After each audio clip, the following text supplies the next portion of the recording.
10 customer form કેવી રીતના ભરવું, તો એના માટે સૌથી પહેલાં તમે તમારી આઈડી ઓપન કરો. ગૂગલમાં આઈડી ઓપન કરવાની છે. ત્યારબાદ માય ઓફિસમાં જવાનું છે.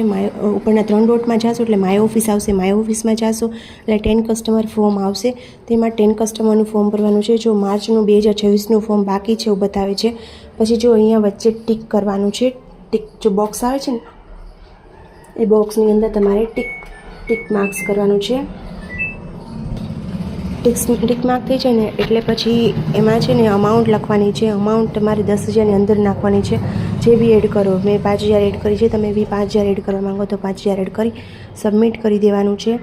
સબમિટ કરશો એટલે કન્ફર્મેશન આવવા માટે કન્ફર્મ કરવાનું છે. કન્ફર્મ કર્યા પછી અહીંયા આપણે ઈમેલ ઉપર તમને સક્સેસફુલી 10 કસ્ટમરનું ફોર્મ ભરાઈ ગયું છે એવું આવશે. એટલે કન્ફર્મ થઈ જાય છે કે તમે 10 કસ્ટમરનું ફોર્મ સબમિટ કરી દીધું છે. દર મહિને તમારે 15 થી 20 તારીખની વચ્ચે આ સબમિટ કરવાનું હોય છે. Thank you.